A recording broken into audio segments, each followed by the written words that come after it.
Another guest speaker coming to us today from another design college. What I love most about the professors of the interior design community within these college and universities that we're working with is that their perspective on how to use the tools and really what the value is of all the different tools of the trade that are out there. We had some really good debate on our last call with Rob specifically to this, which was fantastic.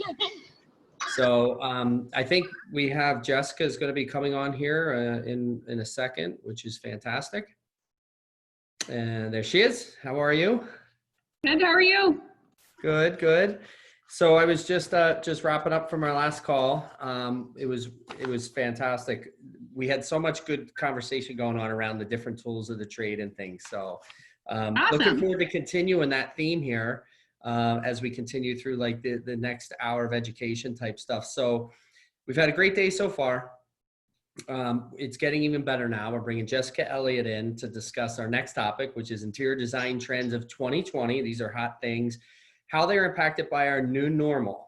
So we're big fans of Jessica. Her, Rocky Mountain College of Art and Design is a customer. They also have implemented NEO into part of their curriculum this year, which was fantastic. And can't wait to hear what you have to say, Jessica, and the floor is yours. Awesome. Thank you, Rich. Welcome, everyone. I'm not sure, are you going to put up the presentation, Zoe, or should I just share my screen? You can share your screen if that works for you. Okay. Let me just get it fired up here. Sorry. Yeah, no worries.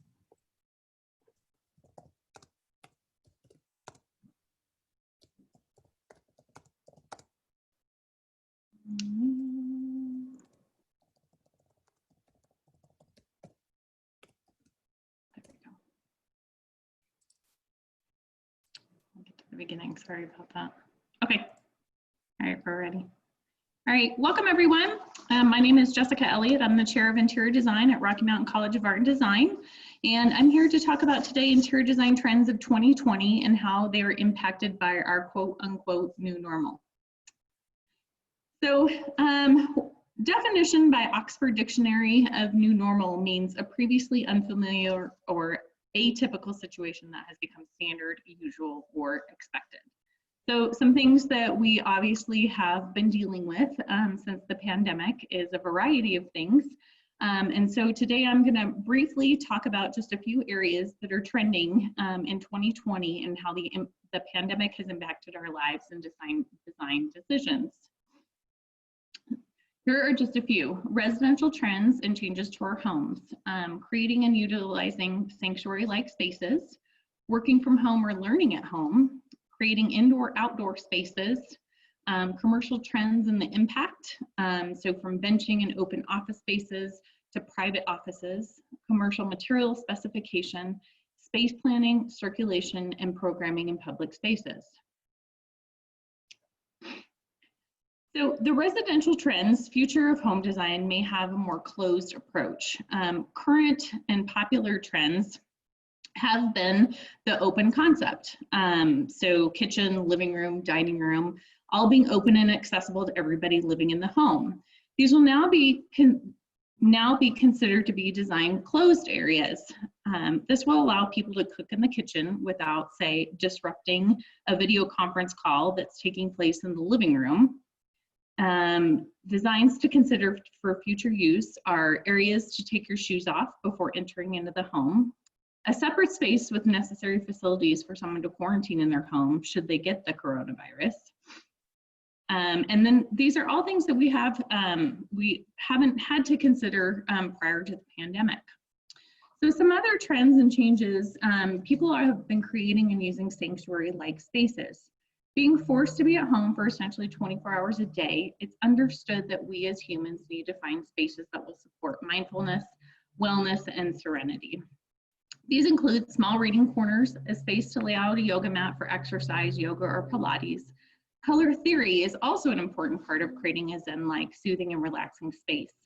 Yellow is a color trend of 2020 in interiors and design. Using neutral colors relax and soothe the mind. Yellow also promotes confidence, concentration, and happiness. So some of the spaces that you see here are just examples of small sanctuary spaces. As you can see, they don't have to be large. It's important to have spaces where you can go to relax and turn off work for the evening. This is also true for children, as you can see in the picture on the left. It's important for them to have a dedicated space to do homework and/or school remotely, as well as a space to retreat and relax. With the gyms closing down, there was a need for home gyms or a space to work out in. Most homes, apartments, and condos do not accommodate for this. So as designers, it's our jobs to creatively come up with ways in which to incorporate spaces like these in our designs in the future. As you can see, the yoga studio in the upper right-hand corner, just something small and simple. These can also include a closet that holds all of your gym equipment, a small corner in a bedroom or basement, or even the garage or balcony. While the dining room table is where a lot of people have set up their workspace, I see this as an opportunity for us as interior designers to come up with creative solutions for home offices and learning areas for children, as well as how to soundproof them. So new normal for us has been working or learning from home. With the pandemic forcing everybody to work and learn from home, while some homes come equipped with built-in home office, most do not. We had to be creative and carve out spaces where we could set up an area where we could be productive. This also meant that new solutions had to be created in order to be successful. For example, video conferencing requires soundproofing solutions. This is a trend that we often saw for commercial office spaces, but is now something that has to be considered in the home offices we're all working in due to the pandemic. While the open concept of a home is appealing, it is now something we need to review, as spaces need to be multi-purposed for most families and homes. This includes adding walls or partitions for privacy, or creating a home office or area for the kids to go to school, etc. So just a few examples of home offices that I pulled here, something that's creative in the image on the left. So new normal in home office design, embrace natural light. Natural light makes us feel more connected to the outdoors and helps us feel less isolated. Get creative with your storage spaces. Creative storage allows you to have work tucked away for the weekend or even in the evenings when you're trying to relax.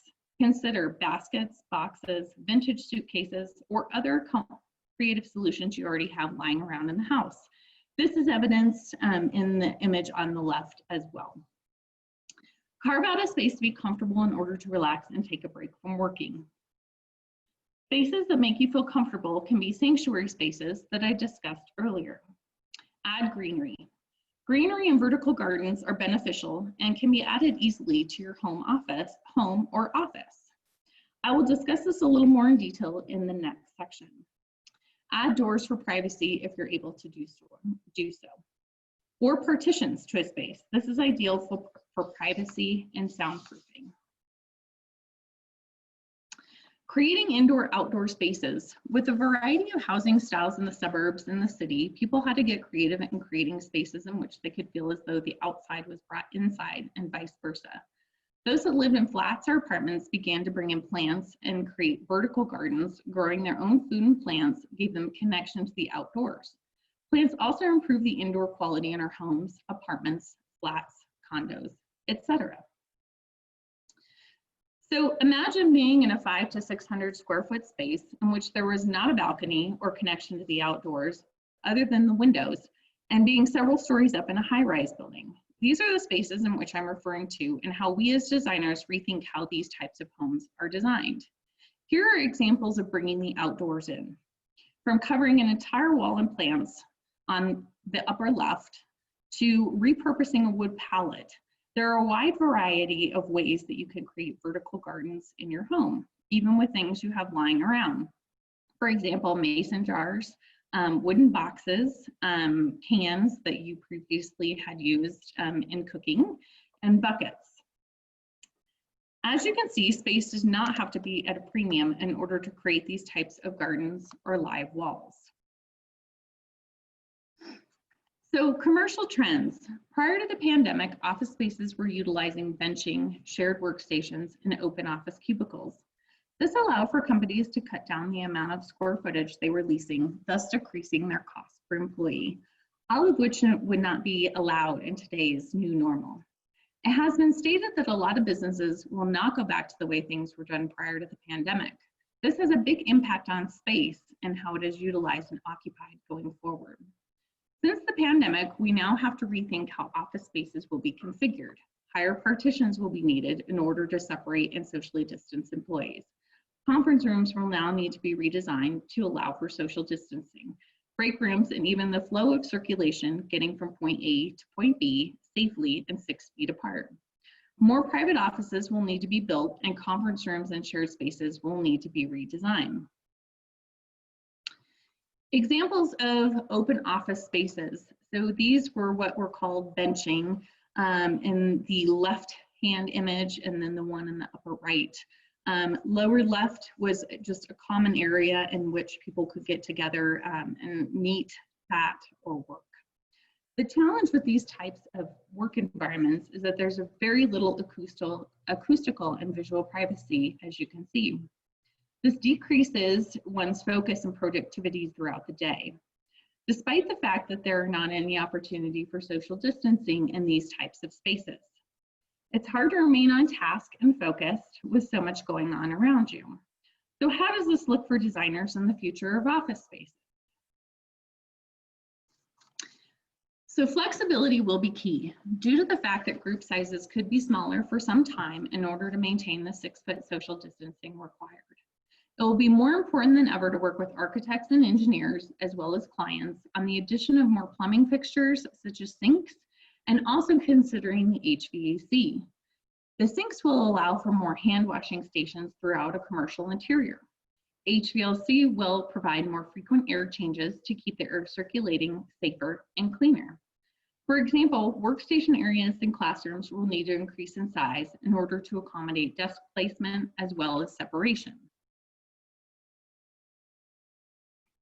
Circulation corridors will need to be widened so the 6-foot distance can be maintained. All of these changes will modify the amount of square footage to the total program spaces we will be designing in the future. One question to ask, however, is do we need to build and add more space in order to accommodate these needs, or is it an opportunity to creatively design a new way to work? Circulation and wayfinding will also need to be addressed in how employees travel from point A to point B, such as signage, arrows on the floor or walls.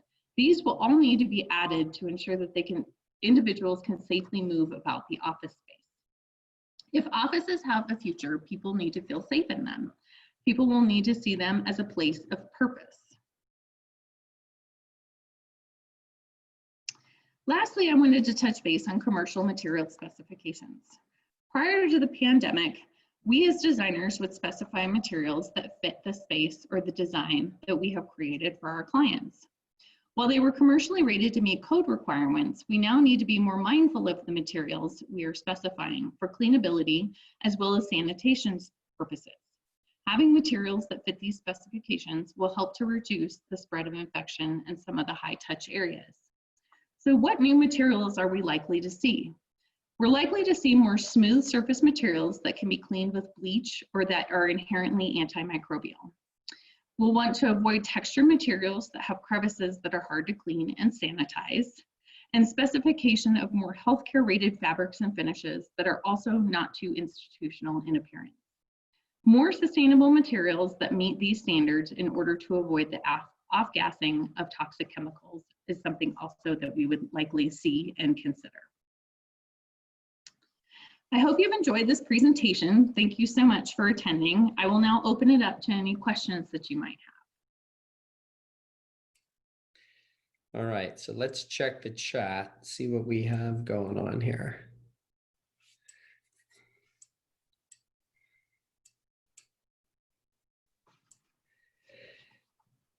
We have an RM CAD student checking in saying hello.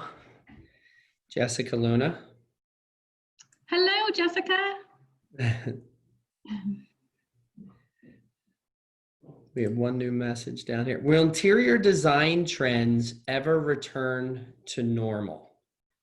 I guess what we're saying there is the old normal. I think that as in things, in the past that, we've kind of seen as interior design trends, from the past have come, to the future. And then now we also are transitioning, back to some of those same trends. So I do kind of see it circling back around again, definitely in terms of commercial office spaces. And that real estate is very expensive, and with the opportunity to house more people and less square footage, I think that we will definitely be going back to something along those lines. Yeah, let's see if we have others. I agree with that, Jessica. I think that's a really good point. Sometimes we just have to wait a minute or two because the questions come in. Let me see if I have another. What are some similar materials that cruise ships use? I see that. Yeah. Yeah. How has today's virtual school impacted the education of your design students at RMCAD? We really, at RMCAD, we have such a strong online presence already that we were able to really pivot and adapt very quickly and very successfully. Everything that we have in terms of our curriculum for the ground students is the same for the online students. So that was an easy transition, for us in interior design. For the fine art students, it has been a little trickier, obviously, and using the dark room for photography students. But we have, for the ground students, we have opened up the campus by appointment only for students to be able to come in and utilize that. As well as the ground students have Zoom meetings during the times that they normally would be in their studios, meeting with their instructors. So it is more of a synchronous environment for those particular students versus the asynchronous that is entirely online. Excellent. Is Zoom the primary kind of tool that you're using right now to hold like virtual classes with the students? It is, I think, again, Zoom kind of really took off in this pandemic and has done very well. It allows us, to do a lot of creative things, not just present, but there's also, as you probably know, there are breakout rooms. So particular students can go and work on, a charrette or a small project, and then come back, to the entire classroom and share that, with all the other students. So it's a great way for them, to connect as students and to collaborate and form more of a community. Yeah. Here's a question from Jesse. Do you think COVID and its effects on the economy will have a long-term negative effect on the interior design field? In all honesty, we have seen that interior design is still very strong, even in the pandemic. I can say there are a lot of internship students that we have the largest internship class currently going, and they have been able to find, online or remote internships. And so it's been really positive, and lots of projects still going on. So I hope that trend continues, and I kind of see it going that way. Just because of all of the different ways in which we as designers, now have to rethink and be creative about homes and office spaces and businesses. This is where our expertise really comes into play, and people are really going to want to, hire us in order to come up with those solutions, that they need right now. Yeah, I actually talked about that earlier as well. I think that's 100% true, and we're seeing a lot of that as well. Is your brand built around providing sanctuary spaces, and what would you say is the best way to communicate the benefits of having such spaces in the pandemic? I wouldn't say, my brand is kind of built around it. It's just one of those things that was, kind of part of my research and my presentation. I think it's really important, for people that are not used to working from home and, being there, for 24 hours and sort of being locked in, that you need to have a space that you can really go to decompress, to actually, kind of step away from work, step away from, the busyness and everything, because you're now combining, home life and work life. And sometimes that's a really tough balance for people to be able to shut off, their work life while they're working from home. Yeah, that makes sense. And then Jessica asked, design's always changing and evolving. How do you see some design elements adapting to the new rigorous guidelines coming about due to the COVID-19? Let's see. Okay, can you repeat the question? Sorry. Yeah. So how do you see some design elements adapting to the new rigorous guidelines coming about from COVID-19? I think design elements and principles are just something that is such a solid base for interior design. And, as designers and students, it's something that I think you always have to consider, no matter whether we're in a pandemic or not. It's something that really kind of drives your design. It drives your concept. It drives, kind of everything that you are sort of, being tasked with in terms of what the client might be asking of you. Yeah. The other thing, Jessica, we just got, and this is a good one because this one's been asked a few times as well. Do you think commercial space will be less and less due to COVID-19? I think that's a really big question, but it's going to be important, for office spaces and companies, to really kind of think about, what they're going to be doing and what they're going to be offering people, to be coming into the office, making it have a purpose, and having that sense of community and collaboration. I think that's still really important. And it's something that we have somewhat had, with Zoom and all of the other technology, but I think we really lack that in being face to face, with one another in office spaces. So I don't necessarily see it going away.